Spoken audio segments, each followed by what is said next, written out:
A gentle breeze pushed through the screen and tickled my short black hair against my forehead. All the windows were open, but I knew I would have to close them soon. It seemed like a downpour would start momentarily. The waves pushed and crashed against the boats and dock just outside. I began to go around closing the windows, not sure if there were any procedures I had to follow if it began raining. I had only been working here at the marina for 3 days. My radio beeped and shook me from my tranced state. "Sean, you there?" I knew that rough voice anywhere. "Yeah, Ron, what's up?" Ron had never failed to surprise me. I knew just by his complexion when I saw him he was a veteran. But still, the stories he told rattled me to the core. "I'm coming in. It's about to rain." He grumbled in the usual gravelly voice. I chuckled to myself. It reminded me of Batman. "All right, door's unlocked." I set the radio down and peered out the glass door leading onto the docks. There, I saw Ron, slowly limping because of his bad knee. He had told me about the injury and said it was from a grenade, but refused to go into detail. I made him and myself a cup of coffee as the rain began to come down. We both sat, and I continued to look out the window, waiting for the workday to come to an end. Lately, storms had plagued this side of the bay, causing the tide to rise and bring floods. "Looks like the marina is going under again," Ron said, breaking the silence as he glanced at the rising water. Hopefully not too much this time. I took a sip of the coffee. Last time it was up to our knees. "Your knees." He corrected me and chuckled his raspy laugh. He had always enjoyed making fun of my under-average height. "Hey, at least my eyes aren't as gray as my hair." I grinned, and we both chuckled. The tide slowly rose as the day went on. Ron had decided he would cut his workday short since it was far too flooded to work on the boats. I stayed, hoping at least one customer would show up, since we also sold beer and cigarettes. For a long while, I stared out the window, before I noticed something on the other side of the boatyard. Past the bobbing ships, I saw a man. He was kneeling beside a dead bird. I gagged, thinking of how bad it must smell and why this man was even near it. Slowly, he reached down and picked it up by the legs. Blood trickled down its neck and dripped to the ground. I stood and walked over to the window, staring at him, disgusted, but very curious. Suddenly, he snapped his head towards me, causing my legs to go limp and nearly fall backwards when I saw him.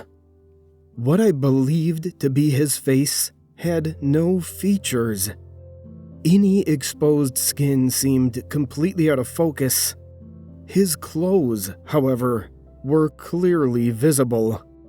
The polo he wore was stained a sickly green color. The longer I looked at him, the more nauseous I felt. I forced myself to look away from the misty complexion. Slowly rubbing my eyes, I looked back up through the window. Streams of rain snaked down the glass. The man and bird were gone. Not a trace that I could see was left. An open field stood all around the area they had been. The only place he could have gone was the water, which seemed to have risen an unusual amount. I instantly called Ron in a panic. He answered, clearly annoyed by my phone call on his break. What do you want? He grumbled. I have no idea. I blurted without thinking. This guy picked up a dead bird and just ran away with it. Why is that a problem, Sean? There was a pause as I thought about it. Somehow, I knew it wasn't natural, and not just my mind playing tricks on me, but I sure didn't want him thinking I was mentally insane. See, there's no problem. Just some weirdo. He reassured me in a calmer tone. We both hung up, and I went back to my duties, sitting in a chair and hoping I wouldn't see that scene again. The hours passed, and the rain continued to fall. There was no sign of anyone or anything, so I decided to close up for the day. I grabbed my things and made my way down the aisles, setting the alarm and stepping outside. The rain pounded my head as the keys slipped around in my hand, finally making it to the door. Locking it, I began walking to my car, already soaking wet and in no rush. As I walked, I began to slowly notice figures, all standing perfectly still, with their backs to me. The same pounding feeling in my head returned, matching the rapid beats of my heart. Taking slight glances around me, I counted 5 of them. Somehow, they hadn't caught my attention moments ago. I failed to see them when I was locking the door. They all stood next to the ever-rising tide, their ankles half submerged in the water. The clothes they wore didn't seem to be drenched like mine were. Everything about the situation unfolding bothered me. Before I knew it, I was in a full sprint across the parking lot. Water splashed my legs as I ran and clicked the button on my keychain, unlocking the doors to my car before I could grip the handle. I pushed myself into the front seat, bashing my head against the door, causing the pounding feeling in my skull to seem like grenades exploding. Horror fell into the pit of my stomach, and as the tide rose, they advanced, growing closer, and extinguishing the feeling of safety my car provided. My breathing became strained, and tears began to sting my eyes.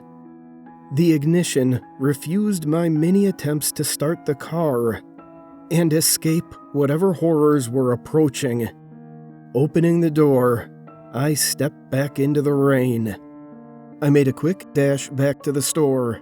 Fumbling for my keys, I jammed them into the lock and swung the door open. Not thinking about the alarm, I slammed the door and hurried behind the counter. I heard the light beeps as the system prepared to scream for help. Being too scared to move, I simply sat and waited. A piercingly loud alarm was raised within a mere few seconds. Something accompanied it, though. Something I couldn't explain. Peering out the window, I saw one of the figures, hands on the sides of its head and mouth wide open. An inhuman shriek came out from between the black, glossy, jagged teeth scattered around in its mouth. I ducked back behind the counter, a legion of screaming creatures surrounding me, and the tide continuing to rise. After what seemed like forever, they finally stopped. Slowly, I peeked out the window once again and saw the tide rippling from raindrops. now even higher, but without the creatures. 2 bright headlights approached the store, and a truck came skidding to a stop. None other than Ron jumped out, shotgun in hand. What did you do this time? I heard him yell from outside. I pressed my fingers to my lips and hissed, "Get in here!" I don't know what's going on, but if I came down here for nothing, I could hear the air being forced from his lungs as his body lurched forward. The same out-of-focus creature from earlier standing behind him. Ron stumbled a few feet before regaining his balance and swinging around, his skin clearly becoming pale as he glared at the creature. Its hand flinched as if it were about to grab Ron. Without hesitation, he fired. Pellets speckled the green polo, but the creature didn't so much as move. The surface of its skin rippled and shimmered like water after being struck with a stone. "Run!" I screamed at him. But before the word could leave my mouth, he was already in a sprint toward me, his limp greatly hindering his speed. The shotgun clattered against the pavement and the creature began its pursuit. They got so close to the store I could hear the strained gasps as Ron tried to flee inside. Again, the creature lunged at him. This time they both crashed to the ground and came skidding to a stop inches in front of me. I grabbed his wrist and yanked him halfway through the door frame before a strong resistance came from the other side. A look of suppressed agony was painted on his face. The creature had grabbed him by his injured leg. A firm tug jostled one of his wrists free from my grasp. For the first time, I could see Ron with a look of true terror in his eyes. "Please, don't let go." The tone of his voice shook me deeper than any of his stories ever could. There was a light pop as his leg gave way, and the agony plastered on his face echoed through the marina. I tripped and fell forward, scraping my hands as I caught myself.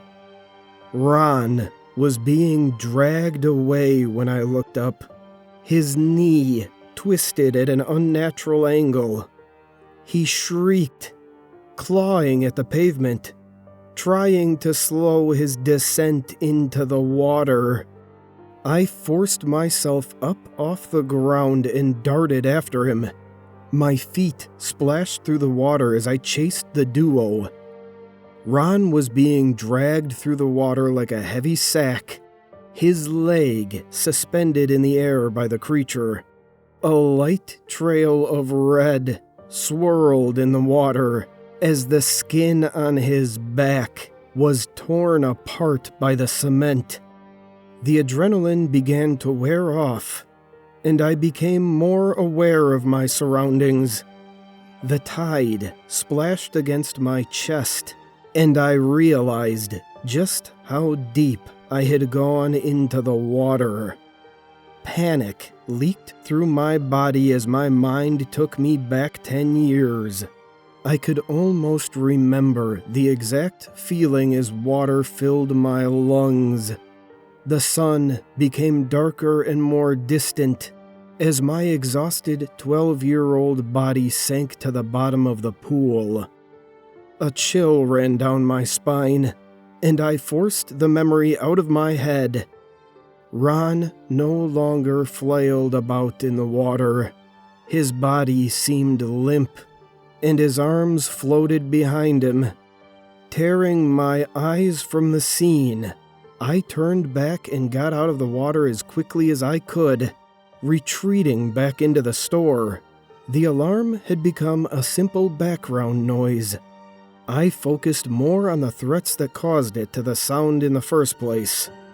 Knowing they would converge on the store, I found a place to hide. 2 small cabinets in the furthest corner from the water seemed like my best option. I climbed in and waited. Seconds, minutes, hours passed by as I sat there. The rain had slowly stopped, and by what I could tell from the small crack in the door, nobody had come inside. My heart pounded like a drumline as I pushed my way out of the hiding spot. The moon sliced through the dissipating clouds and reflected off the now calm water. Slowly, cautiously, I made my way down the seemingly endless aisle to the door. I could already tell the tide had gone down drastically. The parking lot was how I had left it. Ron's truck and my car were parked a short distance from the store, and the shotgun lay untouched in the headlights. Making my way around the store, I saw them, hundreds of the creatures, making a hazy, unfocused wall along the tide. One by one, they melted back into the water, their clothes going under with them. A slight feeling of relief washed over me as they and the water fell back into its usual place, though the feeling was quickly overtaken by something stronger. Pure dread. Not that everybody would never believe a single thing I tell them, but I knew I would see them again. I knew I would see Ron again. There was one thing, no matter how hard I tried, I knew I could never change. They came with the tide.